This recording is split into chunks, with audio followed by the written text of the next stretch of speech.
is not some overnight success story. Rather, they are a band that grows out of this long period of creative gestation that begins in the clubs of London in the mid-1960s and only comes to fruition in Los Angeles in the mid-1970s. Right? 10 years and 16 albums go into that breakthrough. Now, I think that's a very critical fact because we often make the mistake when we look at innovation or when we look at new ideas, of thinking that they come about in some kind of big bang, that there is some kind of magical process and the ideas just come tumbling out. And we forget that, to the contrary, in more cases than not, there is this long, drawn-out period of gestation behind any individual act of genius or creativity. You know, I talk a lot about this in my most recent book, Outliers. There's a principle in cognitive psychology called the 10,000 hour rule, which says that when you look at any area that is cognitively complex, what you find more often than not is that anyone who achieves mastery in that field requires about 10,000 hours of practice before they became good. So 10,000 hours works out to 10 years. It's 4 hours a day of dedicated, focused attention to a task for 10 years. What that says is, name me a complex field, and I will show that everyone who is good in that field required 10 years of practice. So if you look at the world of chess grandmasters, what you will find is that in the history of chess, only one person has achieved true world-class status in international chess without first putting in 10 years of practice first. And that one person was the greatest chess player of all time, Bobby Fischer, and he did it in 9 years. Right? Now, we get very carried away with the idea that behind creative achievement is some magical thing called talent. And I wonder if that isn't displaced, or if that isn't misplaced. That what really lies behind extraordinary creative achievement is not some magical thing called talent, but some equally magical thing called attitude. A willingness to put in the time and the hours and the work necessary to achieve. Psychologists talk about two very different learning strategies. One of the learning strategies they talk about is something called capitalization. And that's a strategy where you take advantage of your strengths. So if I'm someone who is born into a wealthy home, who goes to the very best schools, who graduates from the top business school, and who goes to join Goldman Sachs on Wall Street or some other prestigious bank, I have followed a capitalization strategy.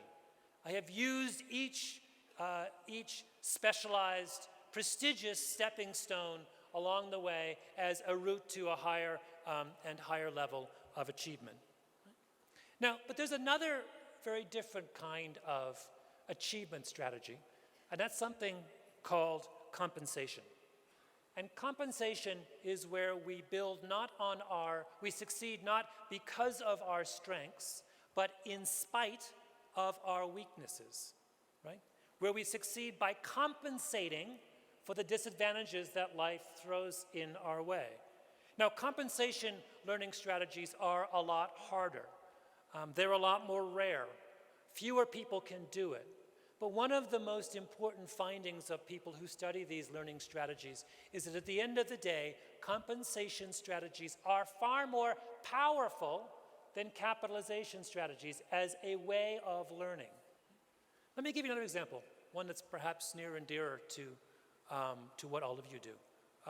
There's been some really fascinating work recently that looks at the link between entrepreneurship and learning disabilities. And there was a big survey done recently by an economist at the University of London Business School, where she surveyed thousands of American entrepreneurs and found that an astonishing 30% of them, at some point in their life, had been diagnosed with a serious learning disability like dyslexia. And when you look at the list of entrepreneurs who have had that kind of learning disability, it includes some of the most famous entrepreneurs of the last 20 years in the United States. And the question is that a coincidence?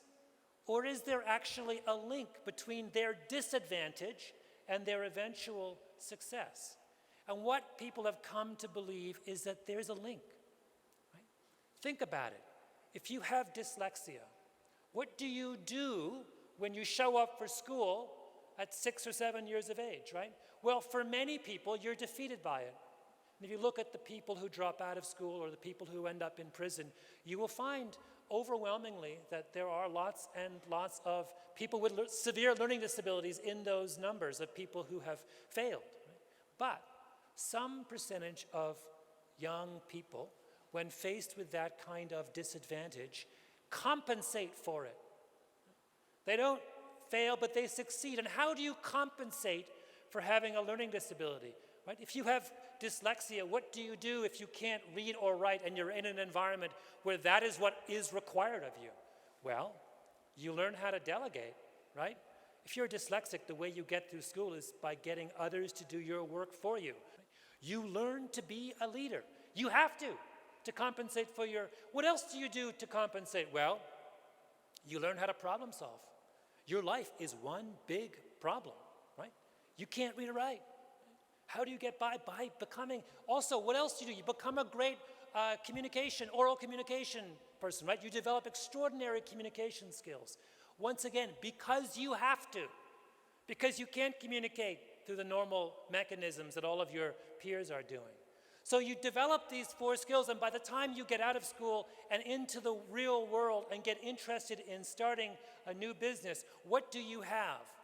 You have the 4 skills that are most crucial for starting and succeeding as an entrepreneur, right? You can delegate, you can be a leader, you can communicate really well, and you can problem solve. Creative types can be divided into 2 broad categories. And the first category he calls conceptual innovators. And those are the people who have the one great breakthrough revolutionary idea. The people who sit down and boom, they reconfigure the world around them. And the great example of this kind of innovator, Galenson says, is Picasso. Picasso is someone who bursts onto the art scene as a very young man when he's in his early 20s and comes out with a series of paintings that really radically redefine our understanding of modern art. But Galenson says, look, wait, there's another kind of genius that's actually probably far more common and far more important in the end than the conceptual innovator. And he calls this person the experimental innovator. And this is the kind of person who never has one great, bold idea, but who rather proceeds very carefully and slowly through trial and error, from trying one thing and failing, and then trying another and learning a little bit more and trying a third thing. And through that process of repetition, gradually builds towards some kind of level of real genius and accomplishment.